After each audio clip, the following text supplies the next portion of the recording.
అందరికీ నమస్కారం అండి. నేను మీ Anusha. Welcome back to Anusway channel. ఈరోజు మన ఛానల్‌లో గంగావల్లి ఆకుకూర పప్పండి. అది కూడా మామిడికాయలను వేసి చేయండి. చాలా బావుంటుంది.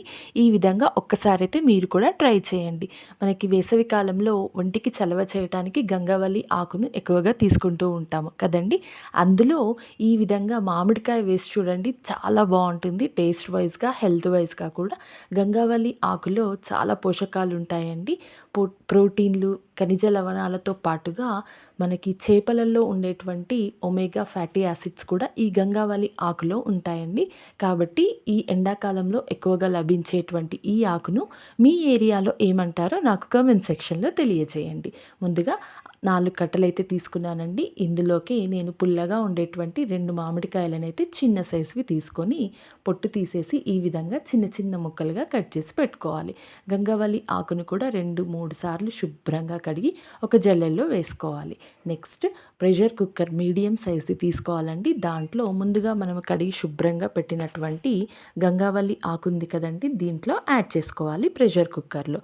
తరువాత మనము ముందుగా కట్ చేసి పెట్టినటువంటి మామిడికాయ ముక్కలని, అదేవిధంగా గంగావల్లి ఆకులో మనము కందిపప్పు, పెసరపప్పు కంటే కూడా శనగపప్పుతో చేసి చూడండి. చాలా బావుంటుంది.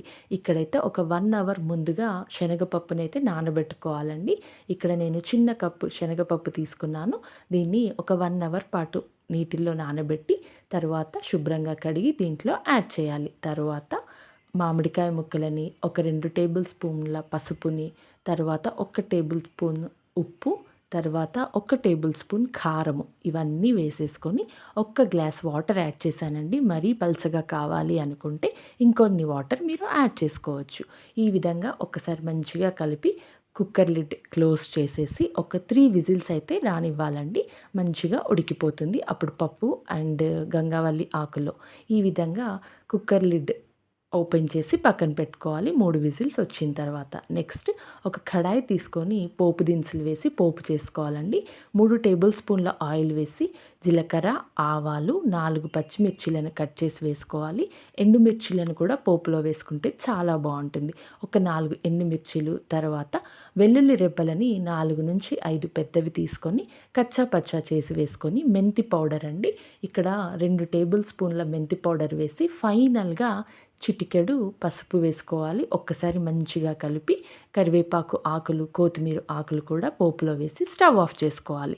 తర్వాత పక్కన కుక్కర్ లిడ్ తీసి పెట్టాం కదా! దాన్ని మళ్ళీ స్టవ్ ఆన్ చేసి ఈ పోపు దినుసులను పోపు చేసినటువంటి మిశ్రమాన్ని యాడ్ చేసి ఒక 5 నిమిషాల పాటు మంచిగా హై ఫ్లేమ్‌లో కుక్ చేసుకోవాలి. అంతే అండి. ఎంతో టేస్టీగా ఉండేటువంటి వేసవి కాలంలో ఒంటికి చలవ చేసేటువంటి గంగావల్లి మామిడికాయతో చేసినటువంటి పప్పు తయారైపోయిందండి. వేడి వేడి అన్నంలోనికి ఒక్కసారి తిని చూడండి. అద్భుతంగా ఉంటుంది. మీరు కూడా ట్రై చేయండి. అలాగే ఎలా కుదిరిందో నాకు తెలియజేయండి. ఫైనల్‌గా థాంక్స్ ఫర్ వాచింగ్.